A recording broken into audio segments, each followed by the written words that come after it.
Welcome everyone to this session on sudden adult death syndrome, which I think will be a very emotional and interesting session for everybody. I'm particularly privileged to introduce this afternoon Sam Richards, who's joining us from Barbados, who's taken the time out to join us from there. So thank you, Sam. Sam is mother to Toby, who died in 2019, age 22, from sudden adult death syndrome. And Sam is going to share that story with us and share the impact that had on her family and what she's been doing since then to try and support other families and raise awareness of this. So very, very privileged to have you join us, Sam, and we look forward to hearing your story shortly. I'm also delighted to introduce Elijah Behr, who's a Professor Elijah Behr, who's from St. George's Hospital and who's very well known to the BHF. Elijah is an international expert in the field of heart rhythm disturbances. And he's a professor in cardiology medicine at St. George's, where he leads the cardiology research section and directs the CVD clinical academic group. He's also the president of the Association for Inherited Cardiac Conditions and the first chairperson of the European Cardiac Arrhythmia Genetics Group.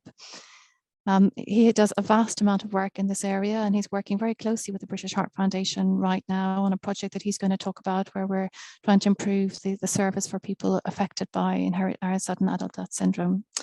And I would also say, on a personal note, Elijah is one of the nicest cardiologists we've ever had the pleasure of working with.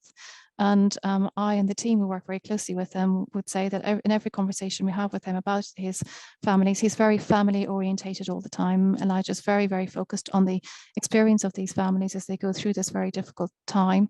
And we get a lot of inspiration from him and how family orientated he is. So over to you, Elijah, to start the talk.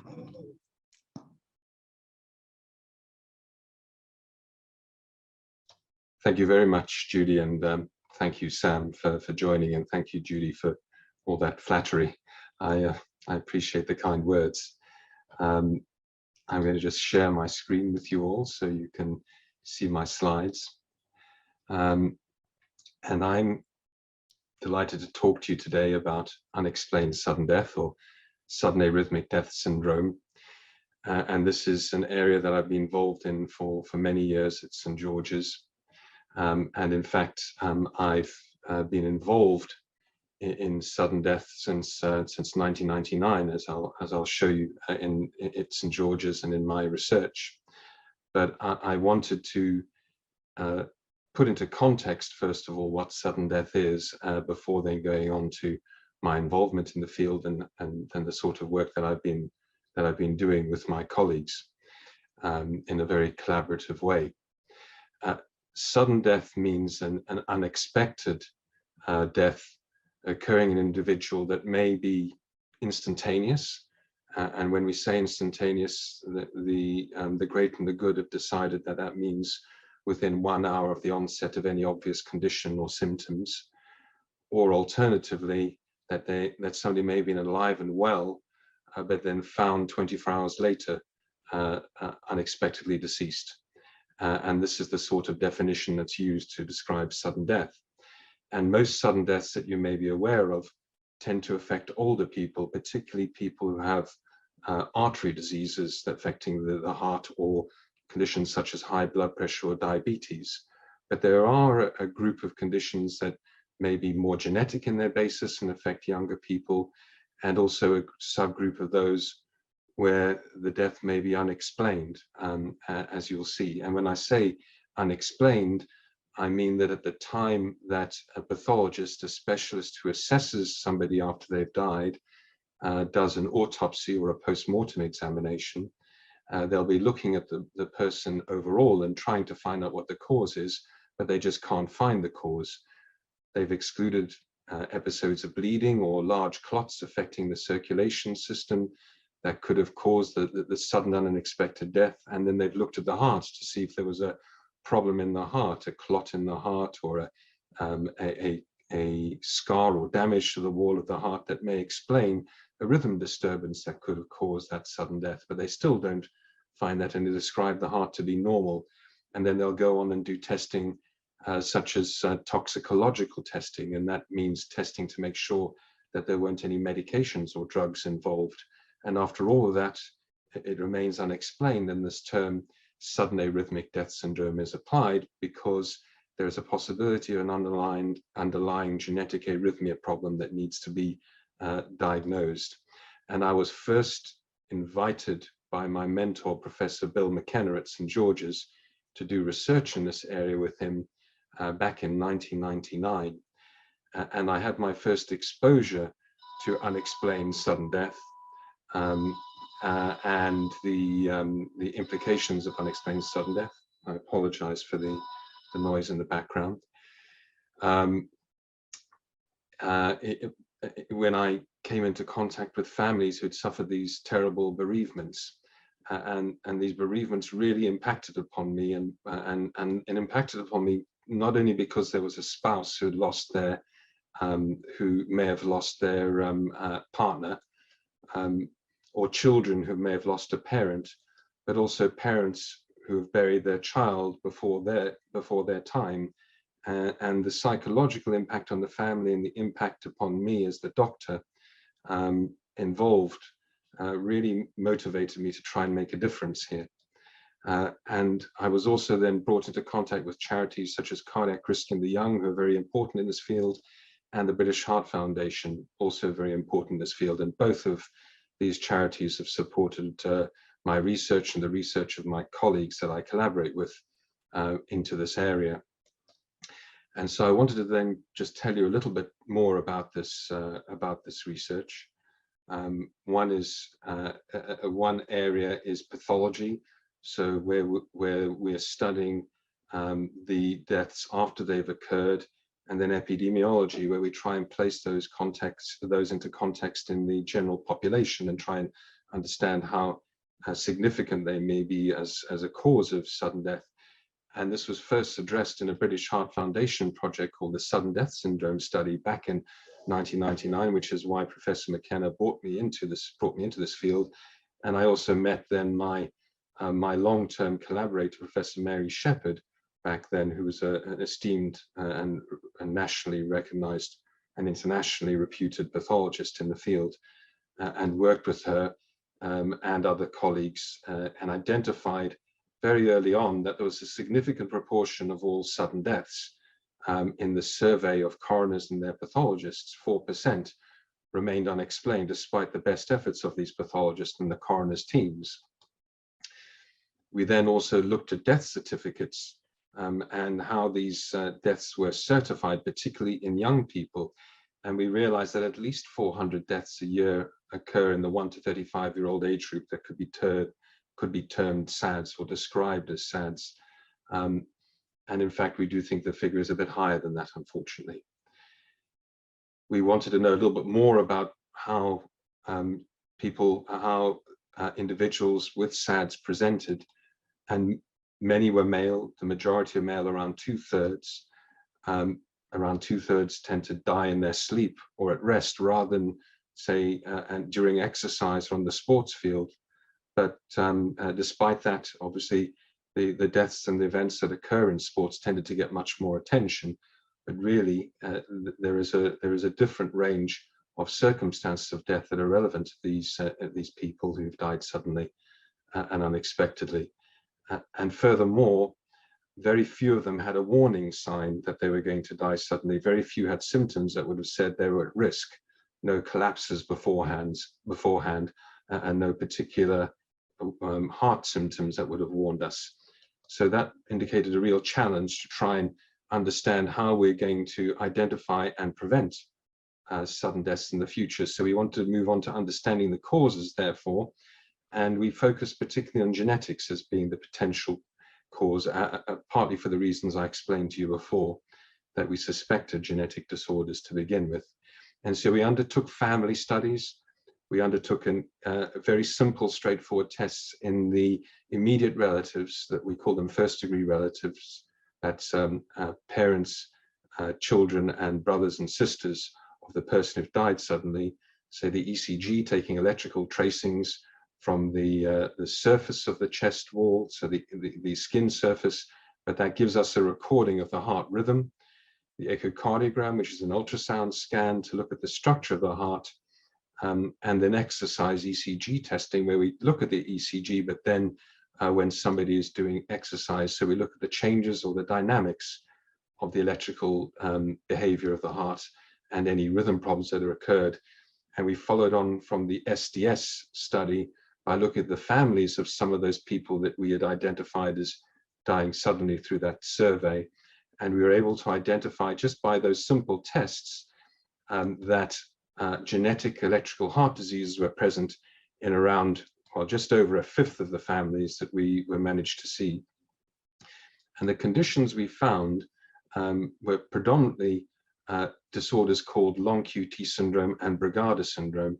Now, the top waveform that you see there is the ECG, or the electrical tracing, showing the electrical activity in the heart. And taking it very simply, the long QT syndrome is where the time it takes for the electrical activity in the heart to occur and reset itself is just much longer than normal and predisposes the heart towards rhythm abnormalities. In the bottom case, the Brugada syndrome ECG, everything is occurring more slowly and in a more dense, a densely packed appearance, giving this broadened appearance of some of the waveforms there called the QRS, and some changes that are different from the long QT, but still can give rise to vulnerability to rhythm problems of the heart. And these were two of the main conditions we found at this stage. We then looked at extending the testing by using tests such as a 24-hour Holter monitor, where we record the heart rhythm for 24 hours when somebody takes away a monitor and brings it back a day later. We also undertook MRI scans where we thought it appropriate. So the ultrasound scan looks at how the heart pump functions and the blood flows and the valves work.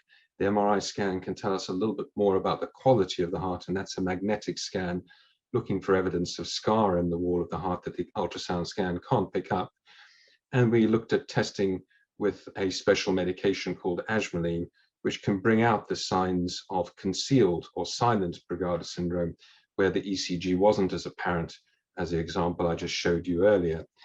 And then we went on to publish those findings, and we found that by doing more comprehensive testing and then following it on with testing of DNA of family members, if we suspected a genetic condition, then we were identifying more electrical heart disease, but also occasionally heart muscle disease known as cardiomyopathy that was present in up to half of families. And this was a major step forward in terms of understanding the underlying causes.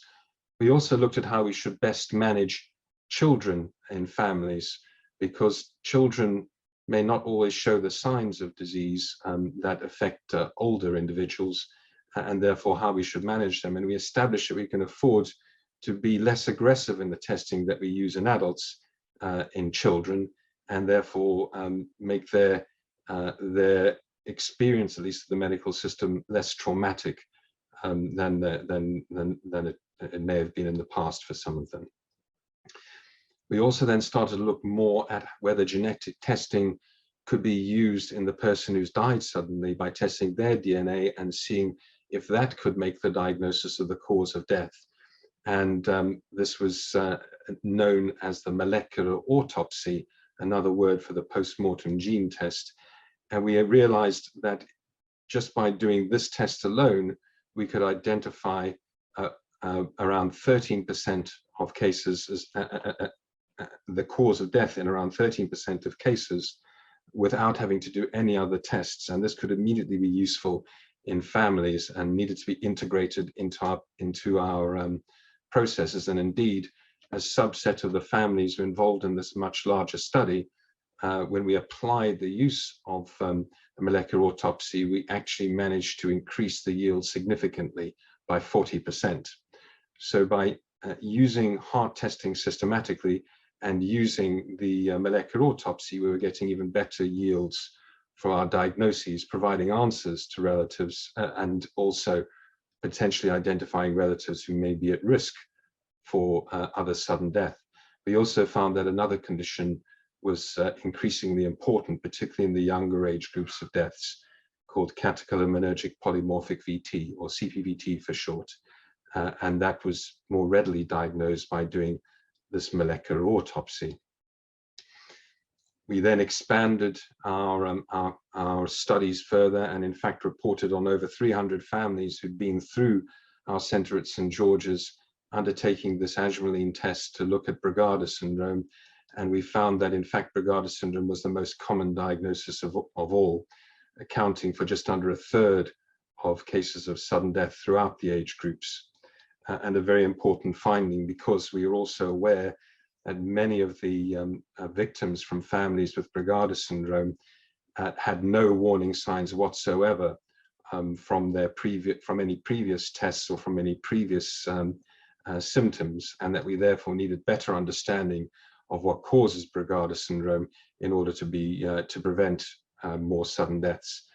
And the research we followed up with has been in Brugada syndrome in particular, and we've always thought of it as an electrical disease alone, but in fact we found that much of that slowing of the electrical conduction that I mentioned to you before, and the widening of that ECG wave called the QRS, is in fact due to very subtle scar in the wall of the heart, and there may be opportunities for new treatments and better understanding of this. And we followed this up with even more important research recently funded by the British Heart Foundation and CRY. And so we've done a lot of work in this area, but there's a lot more to be done. But there's certainly a lot we've done from the point of view of understanding the clinical pathways that families have to go through. And so we've had some very exciting developments recently, sponsored by the British Heart Foundation and NHS England, to take forward a pilot study of how a new partnership could be formed between the justice system, so the coroners and the coroners' officers and their pathologists who first deal with the unexpected sudden death, the NHS, so the specialist team, the cardiologists, the nurses, the geneticists, the counsellors, and the scientists who deal with all that, those clinical testing, examples of clinical testing I gave you, as well as the genetic testing, and support from the British Heart Foundation and Cardiac Risk in the Young to bring in the perspective and the important values that families will imbue to this pilot. And what we're trying to do is to improve the pathway and the flow of families between the coroners and the NHS, so the bereaved families have a much more appropriate and a much more safe experience. And so the bereavement can be helped and supported when families are at their most vulnerable, and they can be informed and understand the processes that they're going through, why they're going through it, why there are things that need to be done, such as retaining tissue from autopsies in order to do genetic studies and to do autopsies more accurately. And in that way, we hope that we're going together as a group and at this large collaboration to help save lives and prevent avoidable and premature deaths in SADS families. Now, this work is going to be undertaken across England, as I said, across 7 different areas called Genetic Medicine Alliance, Service Alliances, or GMSAs for short. And you'll see the map there to the right. At this point in time, as I said, it is NHS England who are supporting this pilot. And those different regions will be involving, we are involving the coroners, the pathologists, and all the clinical teams there, and the pathways are being established. And we expect that the pilot will kick off in January and will continue for around 1.5 to 2 years, by the end of which we will have systematic processes developed that will then be rolled out to all parts of England and can also be advised to the other home nations for how we address SADS on a population basis and give families the right treatment. And I hope that leaves you with a positive message from the end of this particular part of the afternoon. Thank you. Thank you very much, Elijah, for that. That was really informative. I'm just going to bring Sam back in here now. And Sam, thank you very much, as I said, for joining us. I know one of the things you wanted to highlight today to our colleagues is that following Toby's death, you were very keen to make sure that you were highlighting this and the plight that other families also go through. And that in particular, you worked with the Mead family, where you worked with Patrick Mead, who wanted to share his story about his sister Lauren, who was found dead in bed. And that you approached the BBC and worked with Elijah and other colleagues to share that story by means of highlighting it. I think David is going to put the link of that film into the chat for people to watch. It's called Sudden Death, My Sister's Silent Killer.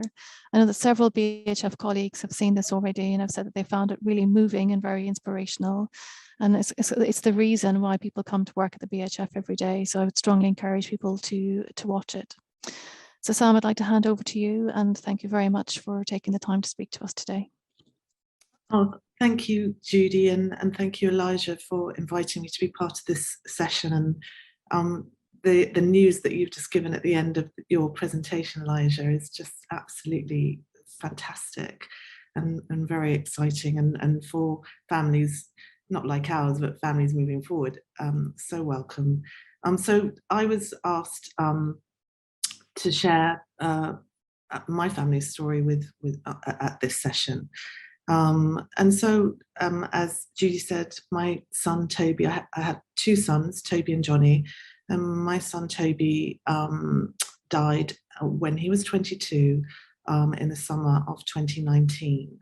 And the reason I want to share this story and make the film is because, like many other families who find themselves in a situation where they've lost a loved one to sudden arrhythmic death syndrome, I had absolutely no idea what this thing was, and I had never heard of it before. And Toby was one of these people that Elijah has just explained, that there were no warning signs at all. So my son Toby and my youngest son Johnny, I always felt quite, not smug, but very kind of happy that my children had very, very healthy childhoods. And, you know, if they'd had one course of antibiotics between them growing up, that was it. They didn't kind of succumb to childhood diseases. And I just felt that kind of there by the grace of God guy, but they were healthy kids.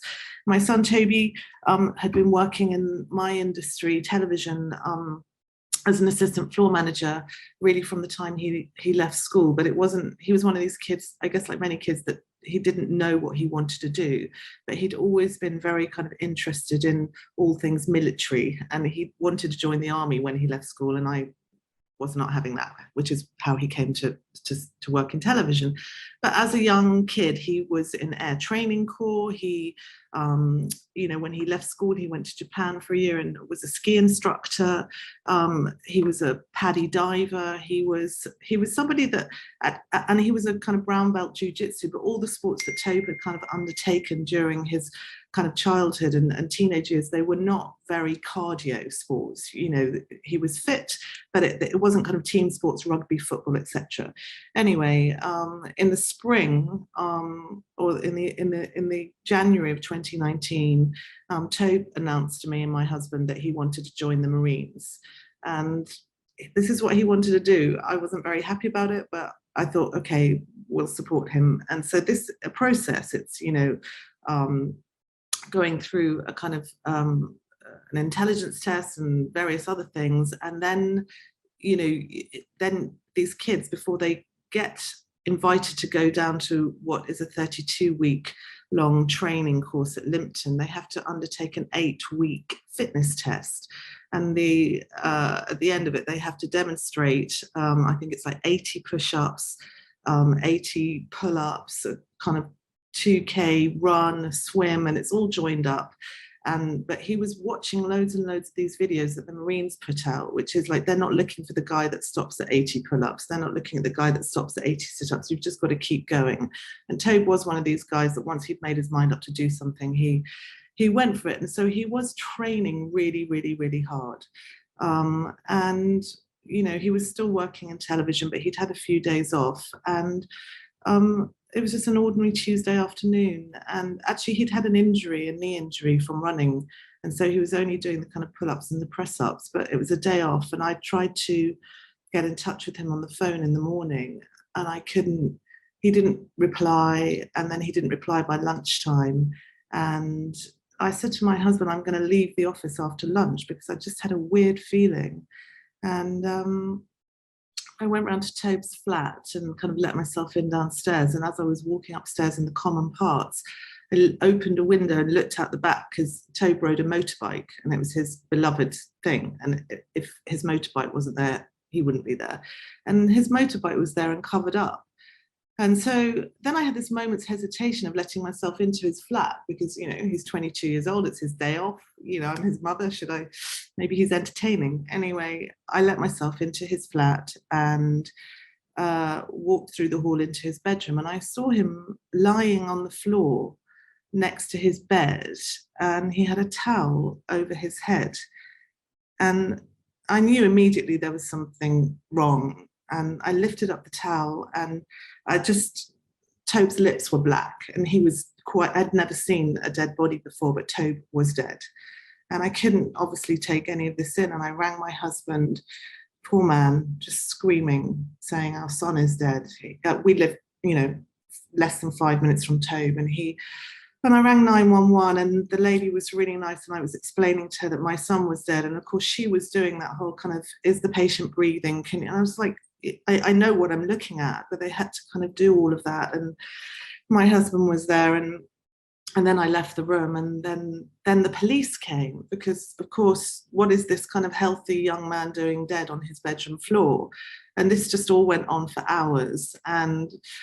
But Tobe's pull-up bar was on his door, bedroom door frame, and his workout clothes were scattered around the room. And I think the reason the towel was on his head was because the way I had pieced it together, woke up, done his workout, came back into the bedroom and was kind of towel drying his hair. And that must have been the moment that he fell to the floor. In the kitchen, you know, his porridge oats and his breakfast stuff had been eaten. His Bluetooth headset for his, you know, motorbike was on charge, and everything was normal. And there Tobe was. So then the police, I guess, you know, they had to kind of, you know, rule out anything untoward. And I think eventually about 10 o'clock that evening, a private ambulance came and they took Tobe, and the police told me that I would, you know, it was too late to, I don't know where they took Tobe actually, I think wherever the coroners take a person in those circumstances, and told me that I needed to call the coroner at 9 o'clock in the morning. And I did, and the woman, I forget her name now, she was the kindest woman and so lovely, and explained to me that, you know, Tobe's body would have to have an autopsy, and this could take some weeks, and there was lots of kind of congestion in the system. And I'm as I'm recalling this to you now, it's like I feel now, it's like just shock. You just like, what on earth has just happened? My beautiful, perfect, healthy, probably at the peak of his fitness boy, it's just he's not here. It's the most surreal and horrifying thing. Anyway, the weeks went by and there were various things with the autopsy, but what happened was eventually we got the coroner's report, and Tobe's death was registered as a SADS death. But I had been told that Tobe's heart had been taken to this woman called Professor Mary Shepherd. And through a friend of mine who does cardiac screening, I asked her if she knew who Mary Shepherd was. And she said, I don't know her, but I've seen her speak, and she is the leading authority in this kind of thing in the world. And you're very lucky. I know that sounds strange, but you're very lucky that Tobe's heart has gone to Mary. And at the bottom of the coroner's, the autopsy, and that it had been registered as a SADS death, it then said, you know, we recommend that you kind of, you know, get in touch with cardiac risk in the young. And that was how we were so fortunate that our family immediately were kind of referred to Elijah and Katie and their amazing team. And, you know, that we were then put on everything that Elijah has just explained of what families like ours, the tests that we do. And so Johnny and I, my son and I, went and had these tests, and Johnny and I both had the Ajmaline. And also in our first appointment at St George's, I was asked whether I would see the lady that was dealing with, so there's the academic genetic research and then there's the clinical genetic stuff. So I had been asked if Tobe's DNA, a sample of Tobe's DNA could be taken, and also whether my DNA could be taken. anyway, Elijah rang me some months later saying that the results of Tobe's DNA had been returned. And from what I can understand is that they're building up this gene bank data, and that there are some kind of genetics that they can tell immediately, yes, that's linked to Brugada, or that's, but there's a lot of stuff that doesn't yield anything. And in Tobe's case, there is, as far as I understand, no link to any known arrhythmia, but something else has come up in Tobe's genes that is not necessarily linked to this. And Elijah explained to me there's also this thing called a nuovo gene, like a gene that Tobe could have had for the first time. But my DNA is now, we're still waiting for the results of my DNA. And I suppose just in the context of this conversation, why I wanted to share this aspect of my story is, you know, my husband and I, we just felt so floored by what had happened to Tobe, and we were not in a position to start kind of doing things like the amazing work that BHF and CRY do, you know, running marathons and doing that kind of stuff. But we make television programs, and we just thought, well, we need to make a program about what happened to Tobe, if nothing else, to kind of try to find a way to explain what this is, so it may help other families. And Elijah and Katie and the team were amazing, and we wanted to put a family through what we had, the test that we had gone through, and the Meads, and this is why it's so brilliant, the piece of work that Elijah has just said with the Genetic Medicine Alliances. The Meads were not fortunate in the way we were. You know, the coroner that we were referred to, the part of London that we lived in, Mary Shepherd, Elijah, that all just happened for us. The Meads were like many families that live in a postcode where those things aren't joined up. And so for me, that is such an important thing, that like, I think every single heart of a sudden unexplained death should go to a Mary, should go to an Elijah, because you know, there's nothing natural about a previously healthy person just dropping dead. I mean, I know that some people do have, you know, like I was asked, had Tobe ever passed out? Had he had shortness of breath? No, it literally was nothing like that. And I know it's the same with Lauren, who passed in her sleep. So our aim with the Meads was to show that process and the work that Elijah and Mary and the British Heart Foundation and Cardiac Risk in the Young are doing to help us, you know, understand these things more. And I feel like Mary Shepherd says in the film we made, you know, every time she hears of somebody falling off a scaffolding or somebody, you know, having a car accident. So for example, my son, he was 22, he rode a motorbike. I thank God that Tobe was not on his motorbike. If Tobe had been on his motorbike, and goodness only knows what could have happened, not only to him, but a multiple kind of accident, it would always have been that kid was too young to drive a motorbike, he'd been driving recklessly, or how could I let him have it? But, you know, there's another girl, a black girl in our film, and her young brother in his 20s passed away, you know, driving, you know, had an arrhythmia at driving the wheel. And she said, as a young black boy driving a car, if his mate hadn't been with him, that whole story would have been something else. But these are just examples of the way I feel it's so important to be able to investigate, you know, and understand, you know. I don't know, Elijah, whether I'm quoting this correctly, but we had some, you know, statistic, which is really after kind of road traffic accidents and teen suicides in the 16 to 34-year-old age group, this is the third biggest killer. And so for parents or anyone with a heart alive that doesn't understand this or doesn't know anything about it, so we can do preventative things. And I know Cardiac Risk in the Young have this saying, well, Steve Cox does, you know, ECG, BCG. And when I was a teenager, the nurse used to come to school and you'd have your ECG, your BCG. I know there's lots of kind of, I know that screening isn't a silver bullet, and I know that, you know, it's full of kind of pros and cons, but generally, if Tobe had gone to the Marines and they said, right, you've passed the intelligence test, you passed the whatever else things, and we're going to send you on this little 8-week training course, but before you do it, you need to have an ECG. Because there's no doubt, you know, if Tobe had lived through that 8-week kind of getting himself ready, when he'd gone down to Lympstone for 32 weeks, he would have died then. So someone like Tobe, if he'd had an ECG, yes, maybe it would have thrown something up, maybe it wouldn't. But he would probably be one of those people that someone like Elijah would say, do you know what, you can exercise, but with, moderation, you can't do that kind of crazy stuff. So, and I also feel the other thing, so for me, it's all about genetics. I really just think it's amazing that the more people that can have that heart and that, their genetic fluids tested and put into that bank. But also I feel like heart screening at the moment is very much the preserve of elite private schools, elite sports people. And I would like to imagine a time where, kids from all backgrounds, could local youth clubs, if they exist anymore, but, local sports clubs. There's a girl called Rosie, who you guys will all know, and she died rowing on the river where I live.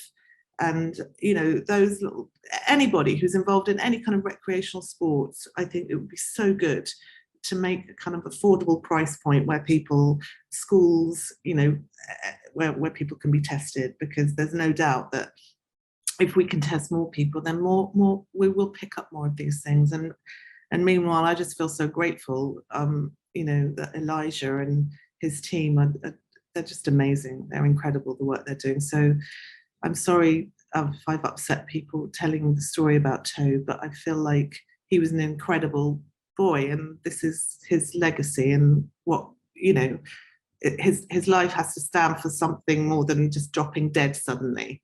And it's a privilege to be able to kind of be invited to this and hopefully contribute something.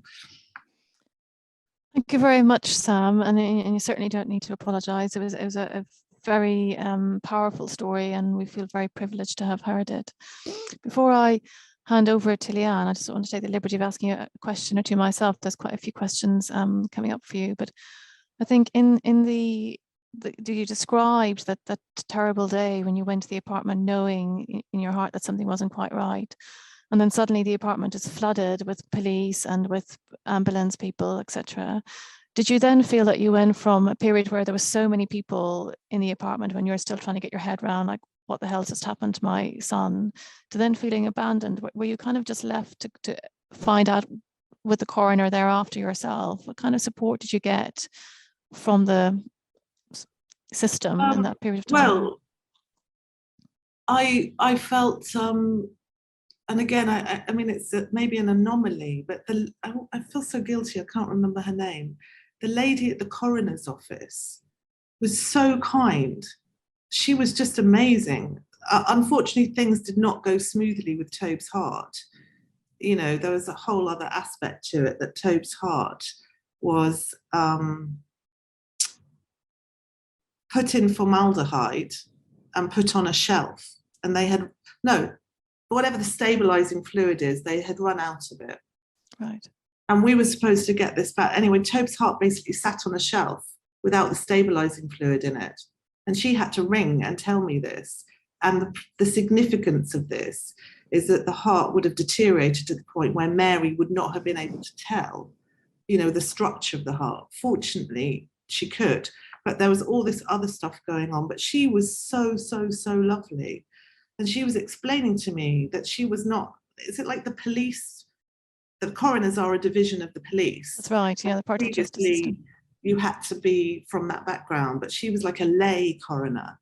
And she was just a very empathetic person. And I was so fortunate that every time I called and she gave me her number, and she was just really, really, really lovely. So I didn't feel kind of like I was just left. But I think the system is set up that it doesn't serve everybody.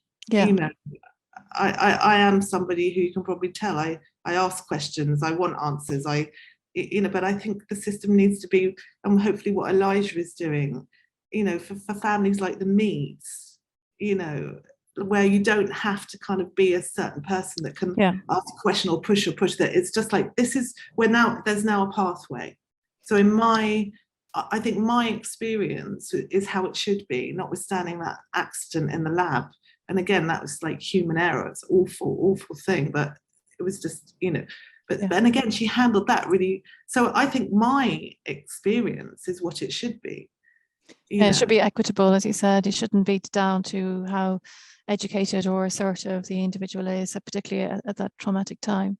And then just finally, for me, can I ask how Johnny is now? Well, one of the things, thank you for asking that. I mean, one of the things that you talked about at the top, Judy, and the hardest thing for me, beyond my own grief, beyond my feelings about Tobe, is Johnny. You know, as parents, you always, so like I can talk about Tobe, but now when I start to talk about Johnny, this is where it becomes difficult because, you know, as a parent, you know, I always used to say to my kids, when they're little, I can solve all of your problems. As they get older, most of your problems I can solve. Some of them you might have to work out for yourself, but you can basically help your kids when you have a situation like this. And they were freakily close. Like, they were best friends. Johnny, you know, Tobe was the best big brother. They were completely different kids, but they adored each other. And to this day, like, I mean, Johnny was 18 and he was 21 in May. He keeps saying to me, I don't want to get to the age where Tobe was and be older than Tobe. John, I would say that Johnny, just in the last month, is kind of emerging. And for me, and I'm sure Elijah has, you know, we've all had to deal with this. There's so much sadness and grief in the world through COVID. And I'm constantly thinking, what is COVID? What is grief? And what is being 21? So it's this kind of perfect storm.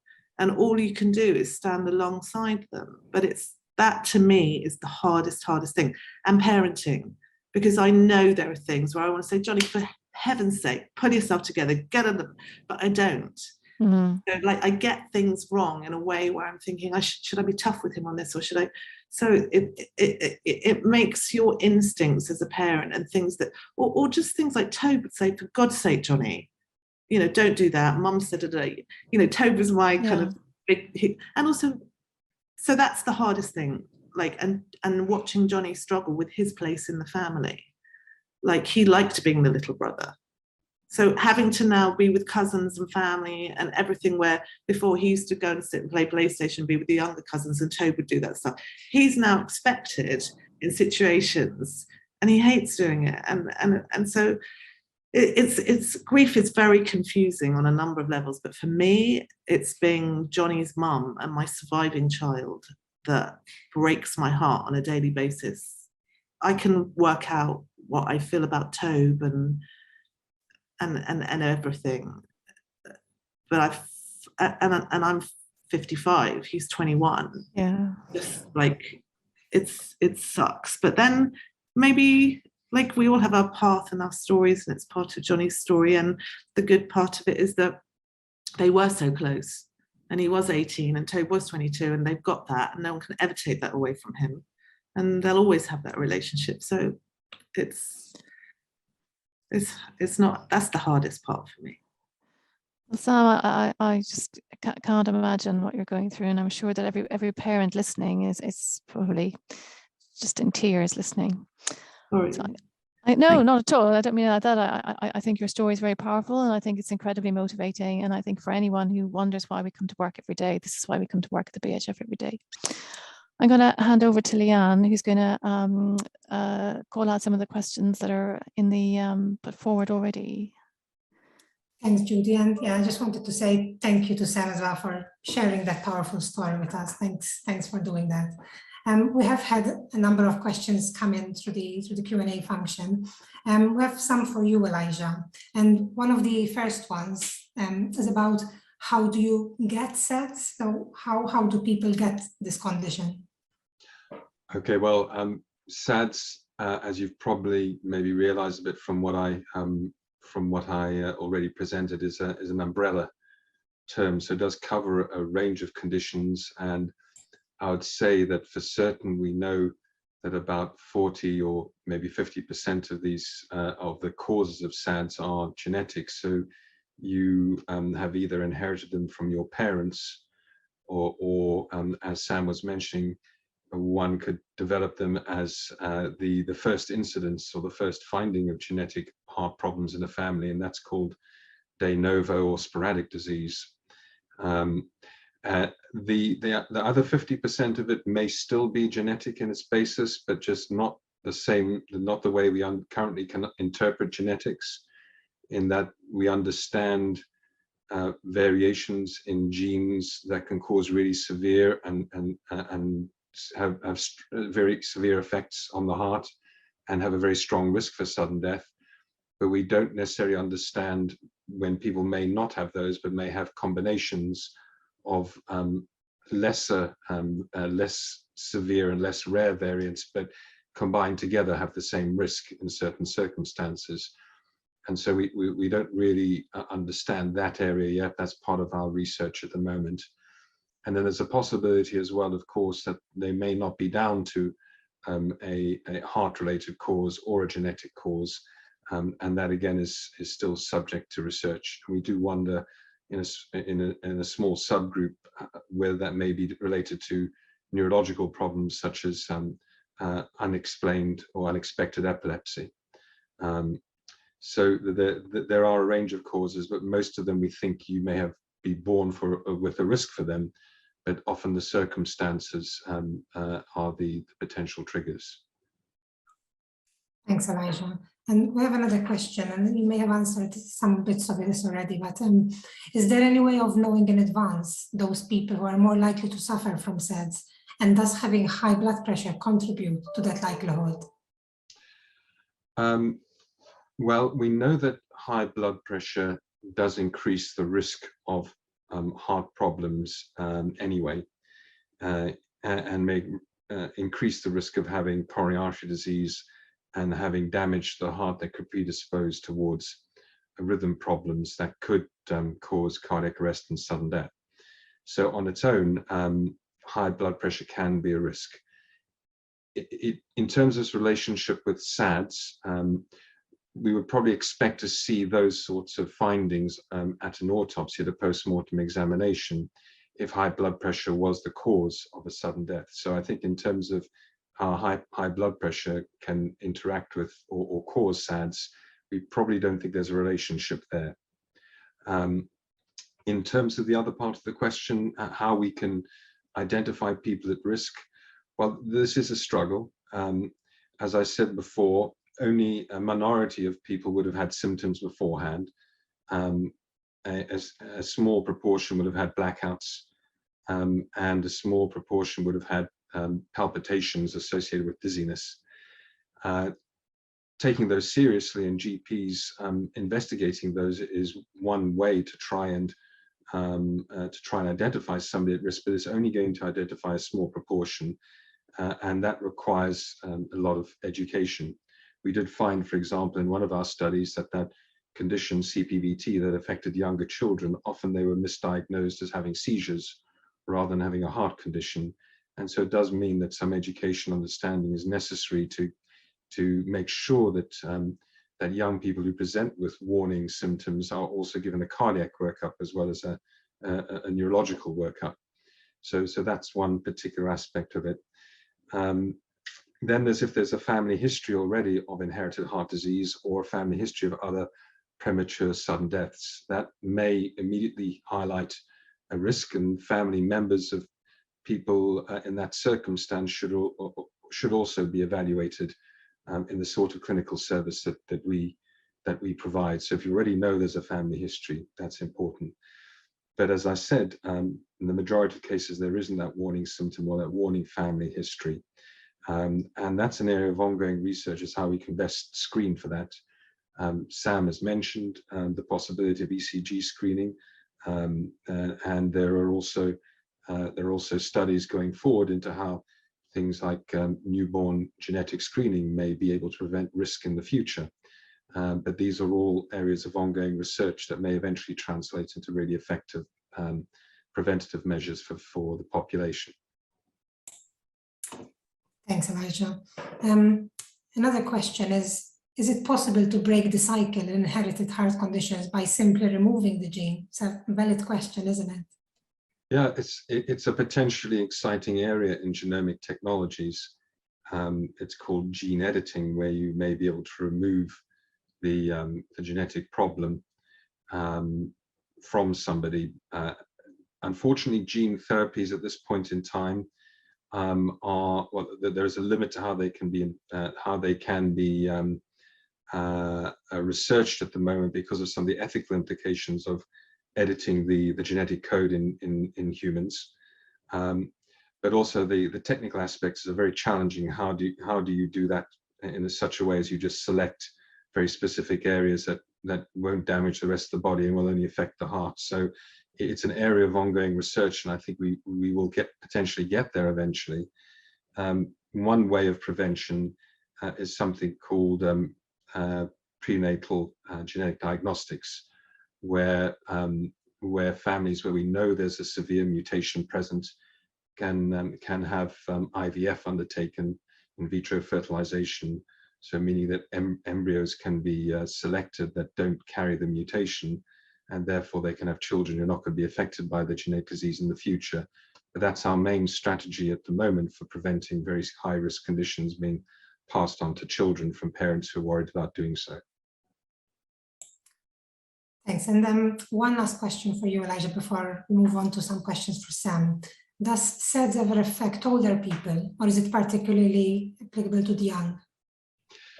Well, we do actually find unexplained sudden deaths occurring in people in older age groups. That's very true. So our studies, as you may have seen from that original SDS study, we did see that people up to the age of 64 would have unexplained sudden deaths recorded at the autopsy. So yes, SADS can affect the older age group. What we've been able to identify, however, from our genetic and family research is that rare genetic disorders that we can pick up very readily using, say, that post-mortem genetic testing really are very unlikely to pick anything up when somebody's over the age of 40. But we would still recommend that if somebody over the age of 40 has died suddenly with SADS, that the family is reviewed, because of our clinical tests may still pick up that there is a clinical form of a condition. So the ECGs, the echoes, etc., and the Ashmolean tests would still be able to pick up heart disease in family members of those older cases, because while they're not caused by a single genetic disorder in itself, there may still be genetic risk. Thank you, Elijah, and thank you for joining us today as well. My pleasure. So, Sam, we've had a few questions come in for you as well, and one of them is, were you aware of the work of the BHF in this area before your son passed away? No, I wasn't. I ran the marathon in 2006 for the British Heart Foundation because my friend's 40-year-old brother had just dropped dead of a heart attack, and she said, I want to. So I always thought, it's kind of coronary, a kind of arterial or muscular heart, no, I didn't, I'm ashamed to say. And another question is, how difficult is it for families to access bereavement counseling after a child has died? You've mentioned this before as well, but maybe you could expand a little bit on that.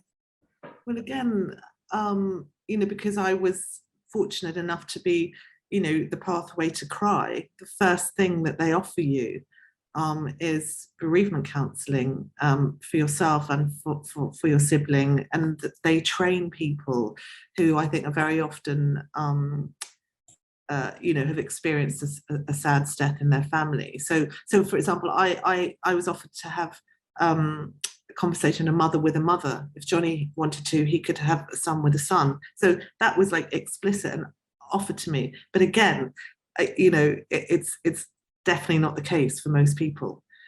So I think, again, this genetic medicine alliances thing as part of the program to just get all of that piece joined up would be fantastic, because I think most people don't, actually I'm generalizing, I don't know if it's most people, but certainly the people that all the contributors in our film found things like that challenging. And then my GP was hopeless, truthfully. Thanks for sharing that, Sam. And I guess one last question before I hand over to Judy. Apart from investing in research, what else do you think the BHF should do for families like yours? I do think that the research, the genetic research I think is the future. And listening to Elijah, I feel that that is such a important area of investment. I think that I would like to see, you know, funds raised so that normal people and, you know, just school kids, teenagers, the way they do in Italy, could get screened. That there was kind of, but I don't suppose that's the responsibility of the British Heart Foundation. You guys do an amazing job. I would imagine that's more of a kind of government thing. So maybe lobbying, and I'm sure you do a lot of that. You know, it'd be nice to think that people could have that opportunity to be screened. You know, there's a lot of stuff, quite rightly, in schools at the moment, and we're just starting to talk about mental health. But I think kids' physical health in this area, just testing, and, you know, would be a really good thing to do more of. Thank you, Sam. And I guess, Judy, it's time to close the event now. Thank you very much. Now, I just want to let you know, Sam, that one of our colleagues, who I don't know, it was out in the field, Carl, has just shared with us that he also lost his sister to SADS. And just wanted to share that, that Carl has shared that with us, and I'm very sorry to hear that, Carl. Oh, I'm sorry. I'm so sorry. So, Sam, I guess, look, this is I've been at the BHF for nearly 20 years, and this has been one of the most inspiring talks I've had here. And I think, as I said at the beginning, your stories like yours are the reason that many of us come to work every day. And I think you can see from the comments in the sidebar, maybe you can't see them all, that people feel really inspired by the story and very privileged to have heard it. So thank you very much for taking the time to tell us, and we wish you and Johnny the very best for the future. And we hope that we can do something to help give a better service to families like yours, and in an ideal world, you know, reduce the number of families that have to go through it. Thank you so much, Judy. You guys are amazing. I mean, I feel it's a privilege to have been invited to this discussion, and thank you very much. Thank you. I think we're about to get very abruptly closed down from Zoom in the way that it does. Elijah, did you have any closing comments that you would like to say?